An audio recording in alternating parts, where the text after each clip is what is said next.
Hey, bonjour tout le monde, donc c'est reparti. Et là on va continuer sur le C++. Et ici je vais aborder un des concepts les plus importants du C++. C'est en gros la grosse différence qu'il y a avec le C, c'est ce qu'on appelle la programmation orientée objet. Alors, d'abord je vais définir ce qu'est un objet. Alors, bien évidemment, le mot objet porte très bien son nom. Puisqu'en fait, un objet peut être une voiture, peut être une chaise, etc. Mais en fait, ça ne peut pas être un terme générique. Un objet désigne un objet qui existe, c'est-à-dire ma chaise, mon bureau, tout du moins, pas une voiture en général, mais une voiture particulière. Ma voiture, ma chaise, etc. En fait, je vais donc parler un petit peu de théorie avant de passer à la pratique, parce qu'il faut bien comprendre cette théorie avant de passer à la pratique. Ici donc PO pour programmation orientée objet, et j'aimerais parler, avant de parler d'objet, j'aimerais parler de classe. Pourquoi? Parce que c'est la notion générale d'objet. Prenons par exemple une classe, et cette classe, ça sera voiture. D'accord? C'est une classe d'objet. Cette classe a certaines propriétés. D'accord?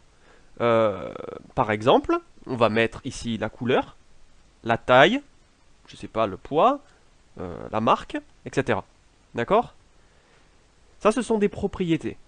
Ces propriétés auraient pu être définies dans une structure. D'accord? C'est-à-dire qu'il suffit de créer à l'intérieur couleur, taille, poids, marque dans une structure. Mais il y a une différence. Pourquoi avoir créé des classes? En gros, une classe, c'est très proche d'une structure. Ça ressemble énormément aux structures du langage C. La différence principale étant qu'il est possible de mettre des fonctions à l'intérieur de cette classe. Ici, par exemple, pour la classe voiture, imaginons, avec ses propriétés, qui sont juste descriptives, la couleur, la taille, le poids, la marque, etc., vous pouvez y appliquer des fonctions à l'intérieur de cette classe.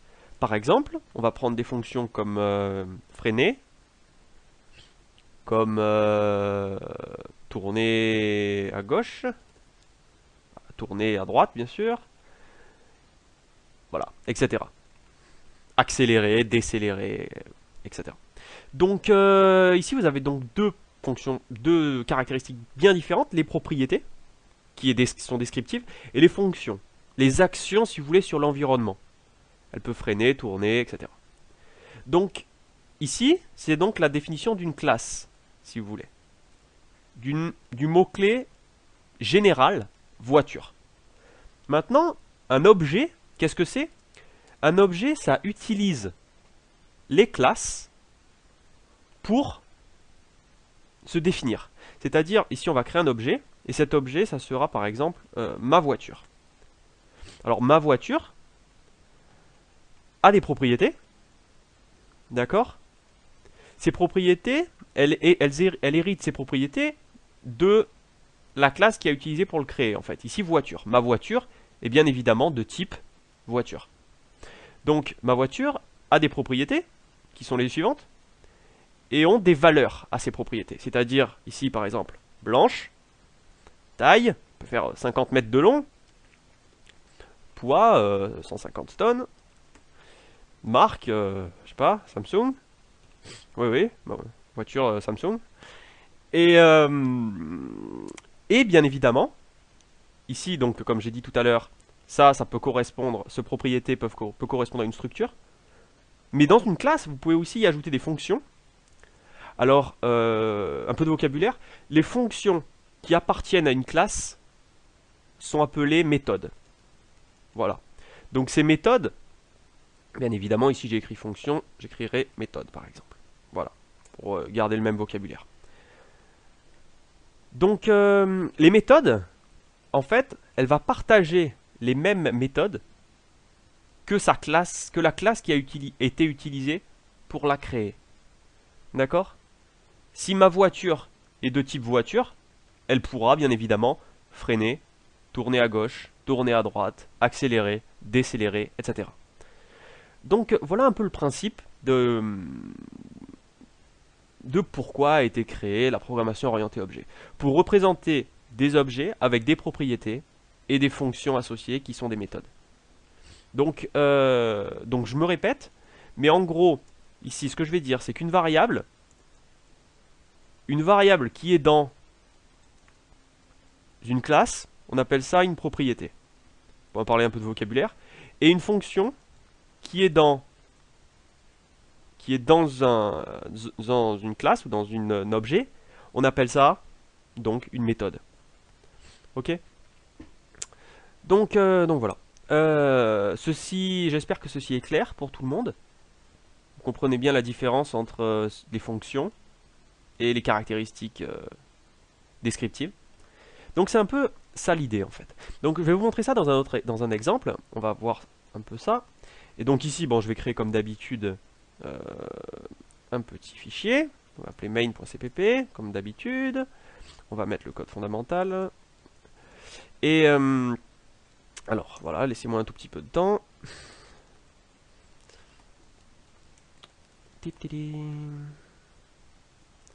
Voilà. Je vais bien évidemment ouvrir le terminal avec ce code là. Donc maintenant on va s'intéresser pour le code, on va s'intéresser à une nouvelle structure, on va laisser de côté la voiture et on va s'intéresser à un point. Qu'est-ce qu'un point? Je parlerai d'un point dans un repère, si vous voulez, orthonormé, c'est-à-dire sur un repère. D'accord? Donc un point qui aura une abscisse et une ordonnée. D'accord? X, Y, ça devrait choquer personne. C'est pas un système très très compliqué non plus. Voilà.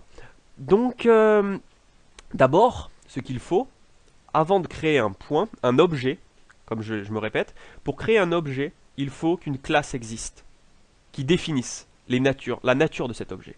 Donc en fait, ici, je vais donc faire un petit commentaire avec marqué création de la classe point. Alors voilà, c'est important. Donc je vais créer la classe point. Alors comment créer une classe point? J'ai dit que la syntaxe était très proche de la structure et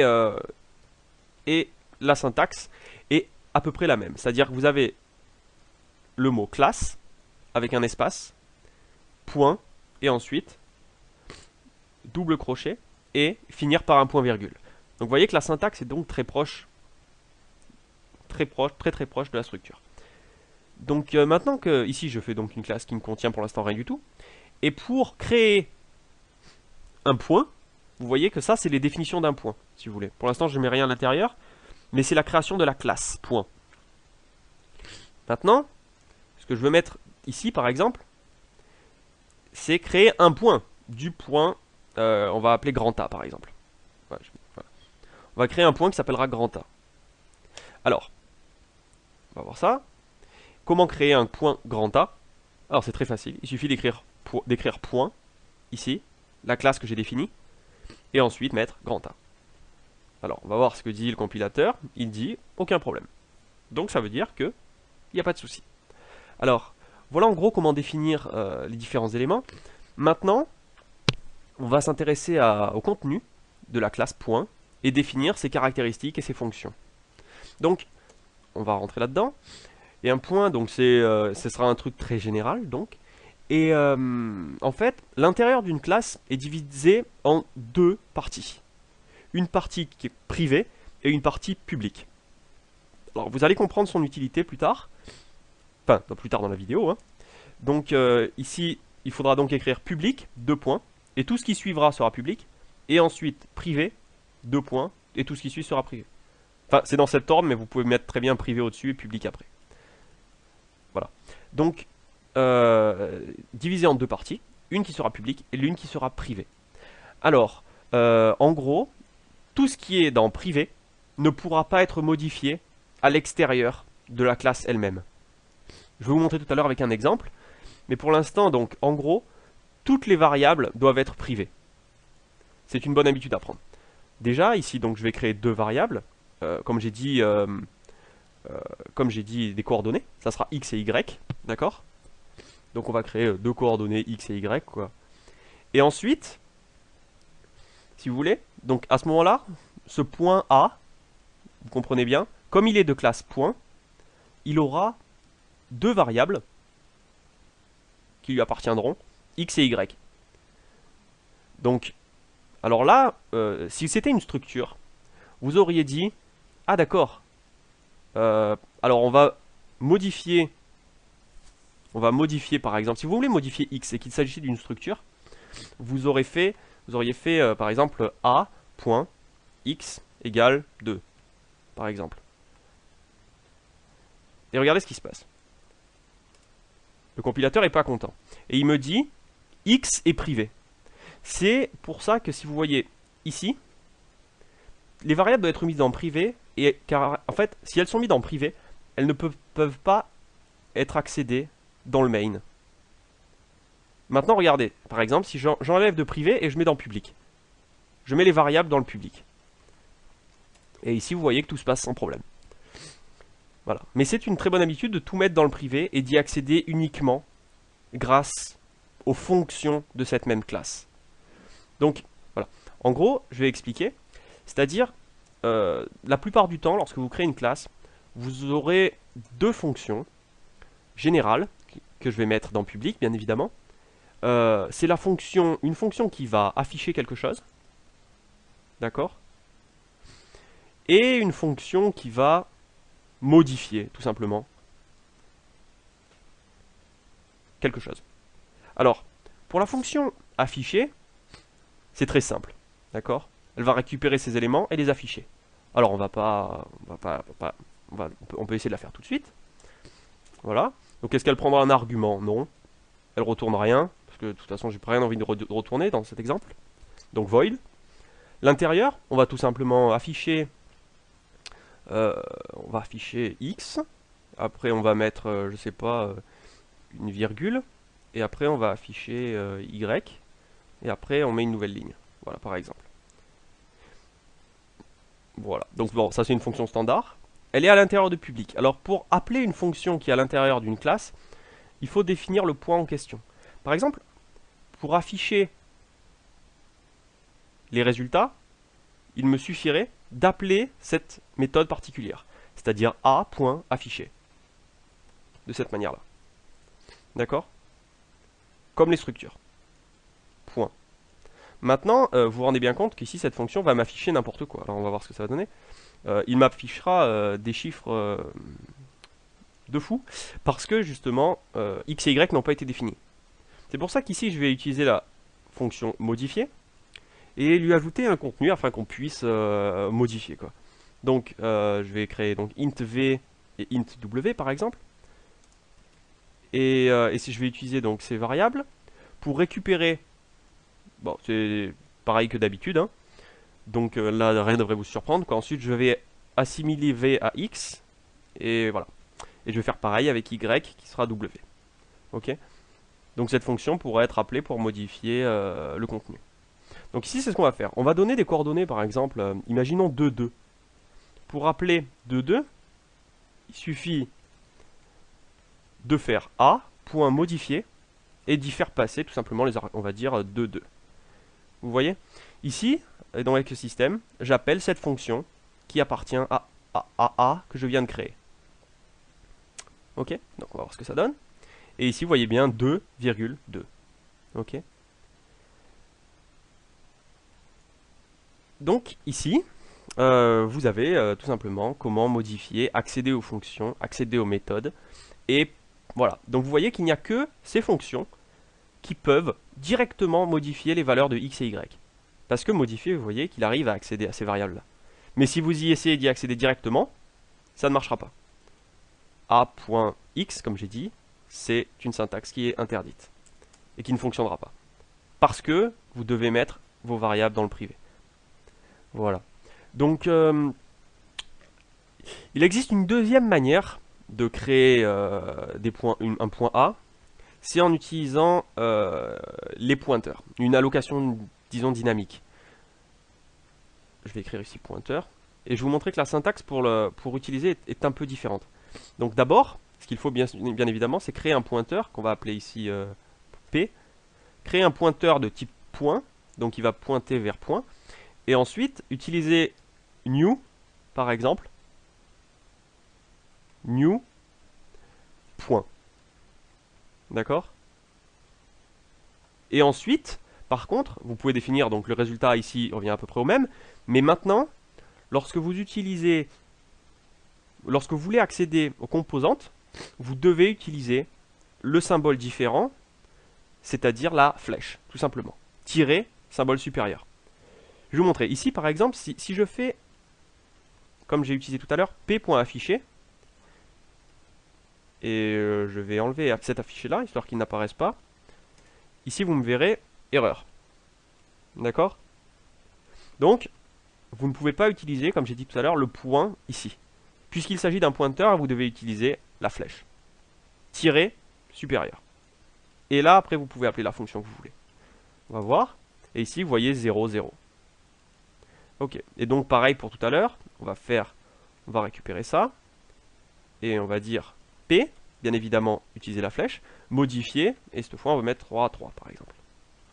Tac. Et voilà. Ici, vous voyez bien 3, 3. Donc, voilà une autre méthode pour représenter les pointeurs. Bien évidemment, vous pouvez mettre ce contenu sur une ligne. Soit vous mettez ces deux lignes, 21, 22. Soit vous représentez tout sur une ligne, bien évidemment, en faisant tout simplement ça. D'accord? Donc voilà. Donc si vous avez défini cette fonction en tant que pointeur pour allocation dynamique, utilisez les flèches. Et sinon, utilisez le point pour accéder à ces composantes. Alors, qu'est-ce que je voulais rajouter? Lorsque vous avez une classe, vous pouvez définir les fonctions à l'intérieur de cette classe de cette manière-là. Mais vous pouvez aussi utiliser, comme vous l'avez déjà sûrement utilisé, c'est-à-dire que lorsque vous faites une fonction, vous pouvez la définir à deux endroits différents. C'est-à-dire que vous pouvez, je vais essayer de prendre cet exemple ici, là. C'est-à-dire qu'ici, vous pouvez mettre un int, faire un truc, quelque chose, et ensuite mettre un point virgule ici. D'accord? Ça devrait choquer personne. Et ensuite, en bas, par exemple, après le main, faire un truc, et ensuite mettre la définition de fonction plus loin. Okay? Donc ici, c'est un peu le même principe qu'on va essayer d'appliquer. C'est-à-dire que vous n'êtes pas obligé de mettre la fonction ici. Vous pouvez tout simplement garder le même principe et mettre cette fonction ici. Alors, voilà. Le problème, vous vous rendrez bien compte que la fonction affichée de ce point de vue-là est générale et n'est pas spécifique à ce point-là. D'accord? N'est pas spécifique à point. Elle est tout simplement d'ordre général. Comme une fonction de base standard, quoi. Donc en fait, il faut l'associer à une classe. Dans notre exemple, bien évidemment. Donc pour associer à une classe, il suffit d'écrire point et ensuite deux points. Enfin non, deux points plutôt. Donc point, deux points, c'est marrant, point, deux points affiché. Et là, il sait que cette fonction sera celle-là. Alors on va faire pareil avec modifier là. Tac. Alors je suis un fanat des copier-coller. Voilà. Voilà. Et voilà. Donc, et modifier int v, int w. Voilà. Donc on va voir ce que ça donne. Et ici, vous voyez que tout fonctionne très bien. Alors je vais afficher aussi celui-là, tant qu'à faire. Comme ça, vous voulez voir les deux. Voilà. Donc 2, utilisez le point A. Et ensuite, création de A avec un pointeur. Modification de A qui donne 3, 3.